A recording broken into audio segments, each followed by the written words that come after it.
Hi guys, ഇന്നത്തെ ദിവസത്തേക്ക് എല്ലാവർക്കും സ്വാഗതം. ഇന്ന് ഞാൻ തിമരച്ചപ്പിൻ്റെ ചമ്മന്തിയാണ് ആക്കണേ. തിമര പറഞ്ഞാൽ ഒന്തലക, കൊടകൻ്റെ ഇല പറയൂ. അപ്പോൾ അത് നമ്മുടെ ഇവിടെ തന്നെ ഉണ്ട്. അപ്പോൾ ഇന്നലെ ഞാൻ കുറച്ച് പണിസ്ഥലത്തു നിന്നും കൊണ്ടുവന്നിട്ടുണ്ടായി, ലേസ് കൊണ്ടുവന്നിട്ടുണ്ടായി. അപ്പോൾ പിന്നെ ഇവിടെ ഒരു ലേസ് ഉണ്ട്, അപ്പോൾ അതെടുത്ത് ഞാൻ ചമ്മന്തി അരയ്ക്കാനുണ്ട്. അപ്പം തിമരച്ചപ്പിൻ്റെ ചമ്മന്തിയും നീർദോശയാണ്. അപ്പോൾ നമുക്ക് കാണാം എങ്ങനെ ഉണ്ടാക്കണേന്ന്. വീഡിയോയിലോട്ട് പോവാം. അപ്പോൾ ഗൈസ്, ഇതന്നെ തിമരച്ചപ്പ് ഒന്തലക ചപ്പ്. അതിന് കന്നഡത്തിൽ ഒന്തലക എന്നാണ് പറയുന്നത്. നമുക്ക് ഒറ്റ ഇലയായിട്ട് ഇതിൻ്റെ ഒറ്റ ഇലയായിട്ടുള്ളതാണ്.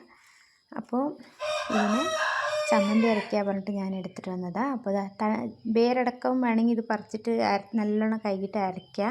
പക്ഷേ വേരടക്കം എടുത്തിട്ടില്ല ഞാൻ, അങ്ങനെ തണ്ടടക്കം കൊടുന്ന് വെച്ചിട്ടുണ്ട്.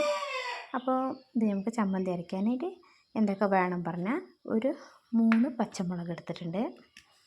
പിന്നെ ഒരു 4 കഷ്ണം 4 ചുള വെളുത്തുള്ളി എടുത്ത് വെച്ചിട്ടുണ്ട്. പിന്നെ എന്താ പറഞ്ഞാൽ ഒരു ചെറിയ ലേസം പുളി ഒരു ലേസം പുളി എടുത്തിട്ടുണ്ട്. അത് എത്ര എടുക്കണോ അതിനനുസരിച്ച് എടുക്കണം. പിന്നെ ഒരു അരമുറി തേങ്ങ, പിന്നെ ആവശ്യത്തിനുള്ള ഉപ്പ്, പിന്നെ ഇഞ്ചി കഷ്ണം ഉണ്ടെങ്കിൽ ഇഞ്ചി ഇടുക. ഇതിപ്പോൾ പിന്നെ ഒരു ഉള്ളീൻ്റെ ഒരു പകുതി ഇട്ട്, ഒരു ഇഞ്ചി ഇല്ലാത്തതുകൊണ്ട് ഞാൻ ഇഞ്ചി എടുത്തിട്ടില്ല. ഇഞ്ചി ഉണ്ടെങ്കിൽ ഇഞ്ചി ഇടുക. പിന്നെ ഇതെല്ലാം കൂടി ഒന്ന് നല്ലോണം ഒന്ന് മിക്സിയിൽ അരയ്ക്കുക. ഇതാണ്ട പച്ച കളറായിട്ട് നല്ല. ഇപ്പം ഇങ്ങനെ വേണമെങ്കിൽ കഴിക്കുക. പക്ഷേ ഇതിലൊരു ഇലേൻ്റെ ഒരു ചുവയുണ്ടാവും. അത് എല്ലാവർക്കും ഒന്നും ഇഷ്ടാവില്ല. പക്ഷേ എനിക്ക് അത്ര ഇഷ്ടമായിട്ടില്ല. അപ്പോൾ അതുകൊണ്ട് ഞാൻ താളിക്കാന്ന് വെച്ചിട്ടുണ്ട്. അങ്ങനെ എണ്ണ ഒന്ന് ചൂടായത് നമുക്ക് ഫസ്റ്റ് ജീരകം, ഒരു ലേശം ജീരകം ഇട്ടിട്ട്,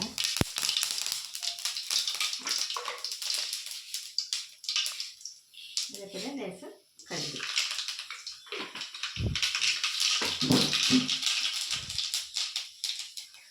മൂന്ന് ഉണക്കമുളക്,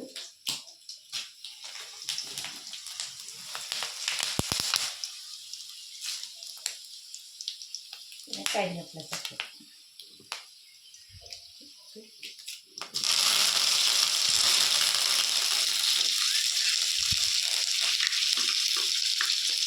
ചമ്മന്തിയിൽ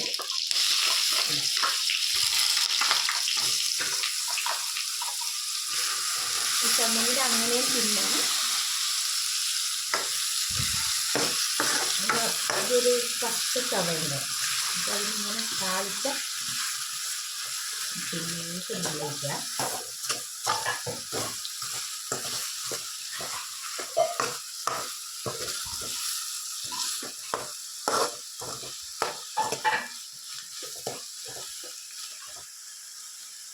വെള്ളം വിളക്കാല്ലേ. ദോശക്കെല്ലാം ആവില്ലേ ഒഴിക്കും.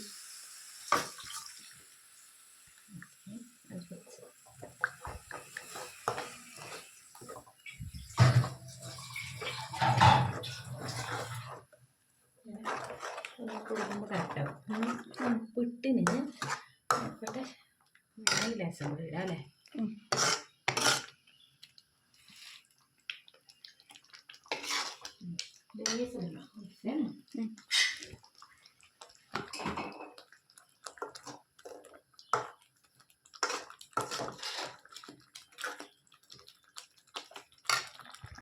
ഉപ്പിടാ, ഉപ്പ് നേരത്തെ ഉപ്പാക്കണം.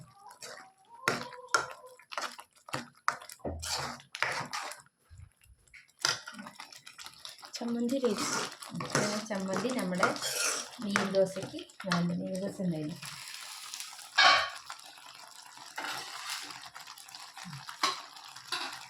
ഞാൻ നീർദോശ ആക്കിയിട്ട്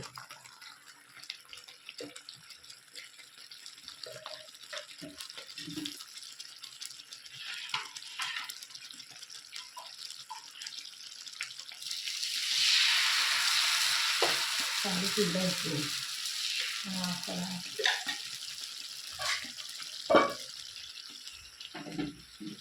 മതിയാന്ന് ഇത് മതിയാന്ന്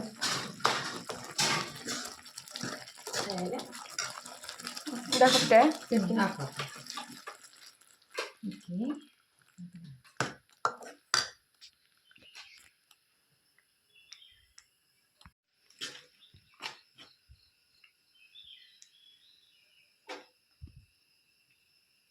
അപ്പോൾ ചൂടോടെ നീർദോശയ്ക്ക് ഈ ചമ്മന്തി കൂട്ടി കഴിച്ചാൽ സൂപ്പറായിട്ടുണ്ടാവും. ഒന്ന് കഴിച്ച് നോക്കട്ടെ.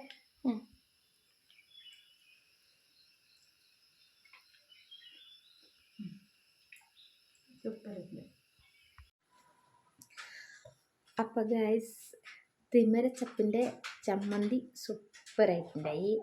നല്ല കുറച്ച് പുളിയൊക്കെ ഇട്ടിട്ട് ഞാൻ നല്ല ടേസ്റ്റായിട്ട്. പക്ഷേ അത് നമ്മൾ ചപ്പിനെ കണക്കിന് താളിക്കാനൊന്നും പാടില്ല. അങ്ങനെ അരച്ചിട്ട് അങ്ങനെ ചമ്മന്തി അങ്ങനെ കഴിക്കണത് നല്ലത്, നമ്മുടെ ശരീരത്തിന് നല്ലത്.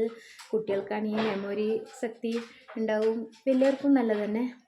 എല്ലാത്തിനും അത് നല്ല സാധനമാണ്.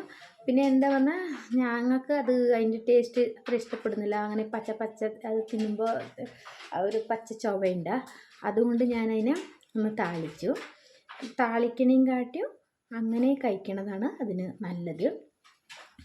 അപ്പോൾ നിങ്ങൾ അങ്ങനെ കഴിച്ച് നോക്കി. ചിലവർക്ക് ഇഷ്ടപ്പെടും, ചിലവർക്ക് അത്ര ഇഷ്ടപ്പെടില്ല അല്ലേ അതിൻ്റെ ഒരു ചൊവ. അതുകൊണ്ട് താളിച്ചാൽ സൂപ്പറായിട്ടുണ്ട്. പക്ഷേ ആ മരുന്ന് അങ്ങനെ തിന്നണത് അത്ര അതിന് മരുന്ന്. അപ്പോൾ അങ്ങനെ. അപ്പോൾ ഇന്നത്തെ വീഡിയോ തന്നെയുള്ളൂ. അപ്പോൾ ഇന്നത്തെ വീഡിയോ നിങ്ങൾക്ക് ഇഷ്ടപ്പെട്ടു എന്ന് വിചാരിക്കുന്നു. ഇഷ്ടപ്പെട്ട ഒരു ലൈക്ക് തരണം, പിന്നെ ഷെയർ ആക്കണം, കമൻറ്റ് ചെയ്യണം. അപ്പോൾ ആദ്യമായിട്ട് നമ്മുടെ വീഡിയോ കാണുന്നവരാണെങ്കിൽ ഒന്ന് സബ്സ്ക്രൈബ് ചെയ്ത് നമുക്ക് സപ്പോർട്ട് ചെയ്യണം. അപ്പോൾ നാളത്തെ വീഡിയോ ആയിട്ട് പിന്നെ വീണ്ടും കാണാം. അതുവരയ്ക്കും എല്ലാവർക്കും ബൈ.